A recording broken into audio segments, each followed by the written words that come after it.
Imagine a world where your entire worth is measured only by the size of your muscles and the weight of your sword.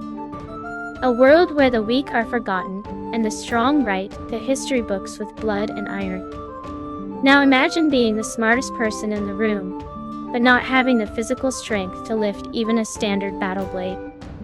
This was John's reality. But what happens when a broken heart meets a brilliant mind in a time of knights and kings? Today we are looking at how one man transformed the face of warfare forever, not with brute force, but with wooden gears and pure desperation. This is the story of the birth of the crossbow and the man who changed everything just to be noticed by the one he loved. The Middle Ages was a brutal and unforgiving time. This was the era of the high medieval period where knights in heavy plate armor dominated every battlefield. To be a man of status, you had to be a man of war. Becoming a warrior required years of intense physical training, starting from childhood. You had to wear 40 pounds of steel and swing a heavy mace for hours under the burning sun. John was different from everyone else in his village. While his peers were out lifting stones and practicing with heavy spears, he was tucked away in a dark corner of an old workshop, observing the world. He was fascinated by the way wood bent under pressure, and how tension could be stored in a simple rope. But his curiosity was not just a hobby. He had a motivation far greater than simple science. He was deeply in love with a girl named Elena, who was the daughter of a high-ranking official. Elena only had eyes for the champions of the arena. For John, winning the upcoming grand tournament was not just about glory. It was the only way to prove he was worthy of her attention, in a world that only valued strength.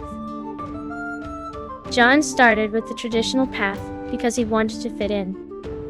He went to the master of arms and picked up a standard longsword. But the reality was crushing. His wrists buckled under the weight of the steel after just 3 swings. He tried to carry a heater shield made of thick oak and iron, but it felt like dragging a stone wall across the dirt. The laughter of the other soldiers was like poison in his ears. They called him the paper boy and told him to go back to his book. John realized that if he played by their rules, he would always be a loser. He would never stand a chance against the giants of the kingdom. So he turned to the bow. Archery required skill and vision, and John had plenty of both. He built a simple bow and went into the woods to practice. His first few shots were perfect because he understood the math of the wind. But after firing just 2 arrows, his arms began to shake uncontrollably. A war bow required over 100 pounds of pull force. His muscles were simply not built for that kind of repetitive strain. As he sat on the dusty floor of his workshop, exhausted and defeated, he asked himself a question that would change the course of human history. Why should my weak muscles hold the tension of a bow when a mechanical machine can do it for me? This was the spark that started a revolution. For the next 3 months, John disappeared from the village. His workshop became a graveyard of failed experiments and broken dreams. He knew that the secret to this new weapon lay in the materials. He spent weeks searching for the perfect wood. He tested oak, but it was too brittle and would snap like a dry twig. He tested ash, but it was too flexible and lacked the power he needed. Finally, he found the yew tree. The yew was the king of woods for a reason. It had a unique structure where the outer layer, or sapwood, was incredibly elastic, while the inner layer, or heartwood, was resistant to compression. John meticulously carved the bow arms of his machine from a single piece of yew, making sure to keep the balance between these 2 layers. But wood alone was not enough to store the massive energy he envisioned. He decided to create a composite limb. He went to the local butcher and gathered animal sinews from the legs of oxen. He dried these sinews and pounded them into thin fibers. Then he layered these fibers onto the back of the wooden bow, arms using a glue made from boiled fish scales and bone. This created a tension skin that was nearly impossible to break. When the bow was bent, the wood resisted being crushed, while the sinew fibers prevented it from snapping. The next challenge was a string. A normal bowstring made of twisted flax would stretch too much, or snap under the hundreds of pounds of pressure his machine created. John experimented with various fibers. He tried raw silk, but it was too expensive and weak when wet. He tried leather strips, but they were too bulky. Eventually, he found the perfect solution in hemp. He took hundreds of individual hemp fibers and soaked them in a mixture of hot glue and animal fat. He then twisted them into a thick, heavy cord that felt as hard as a steel cable. To prevent the string from fraying, he coated the entire length in thick beeswax. This wax served two purposes. It kept moisture out and reduced the friction as the string slid across the wooden stock of the weapon. Speaking of the stock, John had to design a frame that could hold all this power without warping. He chose seasoned oak for the main body because of its incredible density. He carved a deep groove along the top for the bolt to rest in. But the true masterpiece of engineering was the trigger mechanism. John realized that the point where the string met the trigger was a place of extreme friction. If he used wood, the string would saw right through it in a matter of days. He searched for a material that was hard yet smooth. He found his answer in the tusks of a wild boar. He carved a rolling nut from the dense bone. This nut would hold the string in place, and as the trigger was pulled, it would rotate smoothly, allowing the string to fly forward without snagging. He spent days using fine sand and oil to polish the bone nut until it felt like glass. He knew that even a tiny scratch could cause the weapon to misfire or snap the string. Then there was the problem of the ammunition. A standard long arrow was useless for a machine this powerful. The force would cause a long arrow to bend and shatter mid-air.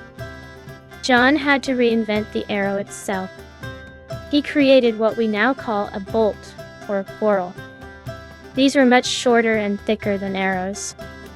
He used birchwood for the shaft because it was straight and had a consistent weight. For the flight, he did not use feathers, which were too soft for the high speed of his machine. Instead, he used thin slices of leather or even light pieces of wood to act as fins. These fins were glued at a slight angle to make the bolt spin like a top in the air, giving it incredible stability and accuracy. For the tip, he worked with a blacksmith to create a square-shaped steel point. This head was designed specifically to punch through the interlinked rings of chainmail and the thick plates of steel armor. As the weeks turned into months, John faced constant failure.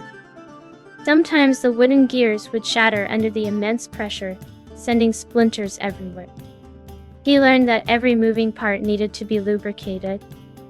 He began using refined animal fat and vegetable oils to grease the internal trigger pins. He realized he needed a way to hold the string in place while he took his time to aim. After 90 days of isolation and hundreds of broken parts, the machine was finally perfect. He practiced in secret for only 2 days in the deep forest. He did not need 20 years of training like a master archer. He only needed a steady eye and a well-maintained machine. When the day of the grand tournament finally arrived, the town square was packed with thousands of people. Huge knights on decorated war horses looked down at John as he walked into the clearing. He was not wearing armor, and he was not carrying a sword. He was holding a strange wooden device that looked like a cross between a bow and a shovel. The crowd started laughing loudly. The knights called it a toy and a coward's tool because it did not require the noble art of the sword. But then the competition began. The targets were set at a distance that no ordinary archer could reach with accuracy. The first knight stepped up and missed by a wide margin. Then it was John's turn. He stepped into the stirrup he had attached to the front, and used his whole body to cock the machine. He took a long time to aim, focusing on the target with cold precision. He pulled the trigger, and the sound was like a thunderclap, echoing through the stone walls of the castle. The bolt flew faster than any arrow anyone had ever seen. It did not just hit the target, it smashed the thick wooden board into thousands of splinters. The silence that followed was deafening. No one could believe what they just saw. John loaded the machine again and again with mechanical precision. He did not get tired, and his aim did not waver, because the machine was doing all the hard work for him. The king was watching from the high balcony, and he was absolutely mesmerized. He was an old warrior who immediately understood the terrifying potential of this invention. This machine meant that any peasant with 1 hour of training could now take down a noble knight who had trained for 20 years. It was the end of an era. After the tournament, the king summoned John to the throne room. He was surrounded by golden guards. The king appointed John as the royal master of engines and the official creator of the crossbow for the entire kingdom. John was given a massive workshop and a team of blacksmiths to help him build an army of these machines. He was now a man of high status and a legend of the realm. He had finally achieved the impossible and proved his worth to the entire world. But as they say, history has a very cruel sense of humor. While John was busy creating a military revolution, his heart was headed for a different kind of breaking point. On the very day he was honored by the king and given the keys to his new workshop, he found out that Elena, the girl he did all this for, had married a traditional master of the sword. He was a man with massive shoulders and no interest in books or machines. John had changed the world of war and created a masterpiece of engineering that would be used for centuries. He had gained the respect of the king and the fear of his enemy. But in the end, he failed to win the girl.